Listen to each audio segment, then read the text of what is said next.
بسم اللہ الرحمن الرحیم۔ محترم ساتھیوں، جیسا کہ آپ جانتے ہیں کہ مسلم بن عقیل رضی اللہ تعالی عنہ امام حسین علیہ السلام کی طرف سے سفیر بنا کر جب کوفہ کی جانب روانہ کیے گئے تو وہ اپنے دو بچوں محمد اور ابراہیم کو بھی اپنے ساتھ لے گئے تھے۔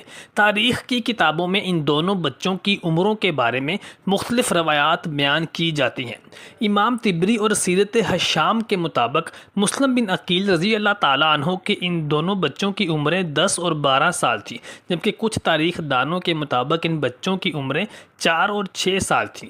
یہ دونوں کمسن بچے اپنے والد گرامی سیدنا مسلم بن عقیل کے ساتھ کوفہ پہنچے، لیکن جب حالات نے پلٹا کھایا اور کوفیوں نے جوک در جوک بیعت کر لینے کے بعد ابن زیاد کے ڈر اور خوف سے اپنی بیعت کو توڑ دیا تو امام مسلم بن عقیل رضی اللہ تعالیٰ عنہ نے اپنے ان دونوں بچوں کو ایک محب اہل بیت قاضی شریف کے گھر پر پناہ گزین کر دیا اور انہیں وصیت کی کہ میرے بعد ان کو باحفاظت مدینہ منورہ پہنچا دیا جائے۔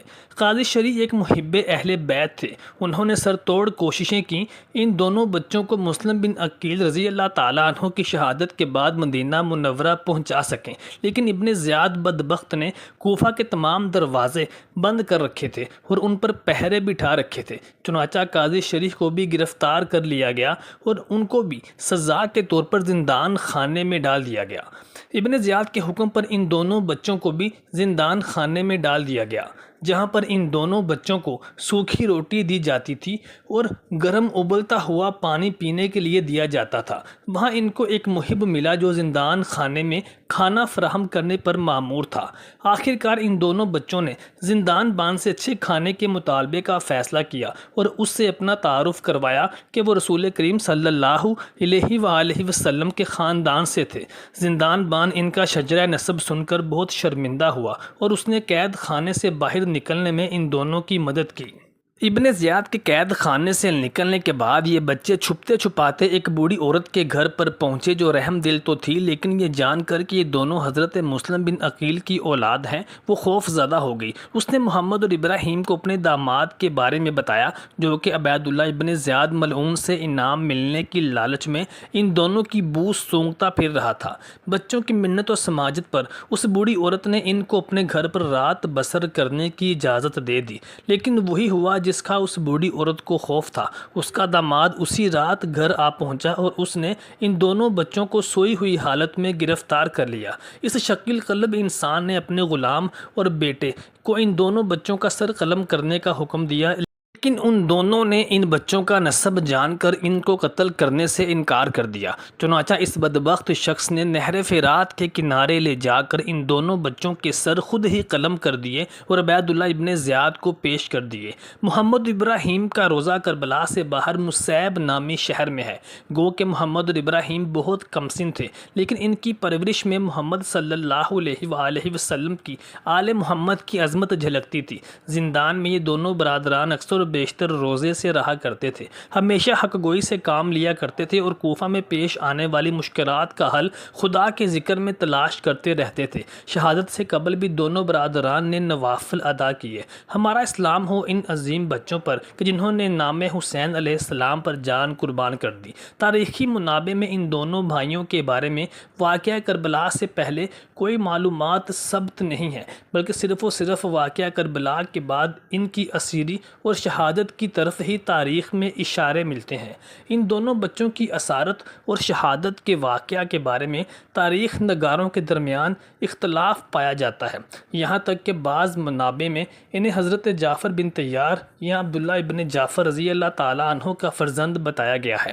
امام رازی اور تاریخ العابدین کے مطابق یہ واقعہ اس طرح سے بیان ہوا کہ امام علی مقام امام حسین علیہ السلام کی شہادت کے بعد مسلم بن عقیل جسے امام حسین علیہ السلام نے اپنا سفیر بنا کر کوفہ بھیجا تھا، لیکن کوفہ والوں کی بے وفائی کی وجہ سے آپ کوفہ میں ابن زیاد کے ہاتھوں نہایت بے دردی کے ساتھ شہید کر دیے گئے اور آپ کے دو فرزند محمد اور ابراہیم بھی اسیر ہوئے اور عبید اللہ ابن زیاد کے حکم پر انہیں کوفہ میں کسی جیل میں بند کر دیا گیا۔ بتایا جاتا ہے کہ یہ دونوں نوجوان 2 سال تک کوفہ میں اسیر رہے۔ اس کے بعد مشکور نامی زندان بان جو کہ اہل بیت کا دوست دار تھا اور محب تھا، اس کی مدد سے رات کو زندان سے فرار ہو گئے۔ یہ دونوں بچے 2 دن تک ایک بوڑھی عورت کے ہاں مہمان رہے جو اہل بیت کے محبین میں سے تھی، جس کا شوہر ابن زیاد کی فوج میں کام کرتا تھا۔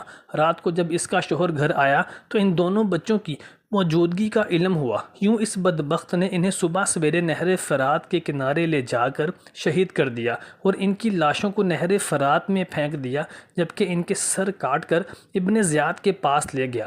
چونکہ ابن زیاد نے ان دونوں بچوں کو گرفتار کرنے والے کے لیے انعام کا وعدہ کیا ہوا تھا۔ اس واقعہ کی تفصیل کو تاریخی کتابوں جیسا کہ تاریخ طبری، امالی صدوق اور مقتل الحسین خوارزمی میں مختلف طریقوں سے بیان کیا گیا ہے۔ شیخ صدوق انہیں مسلم بن عقیل علیہ السلام کی اولاد مانتے ہیں، خوارزمی انہیں جعفر طیار، جبکہ طبری اور بلازری انہیں عبداللہ ابن جعفر رضی اللہ تعالیٰ عنہ کے فرزند قرار دیتے ہیں۔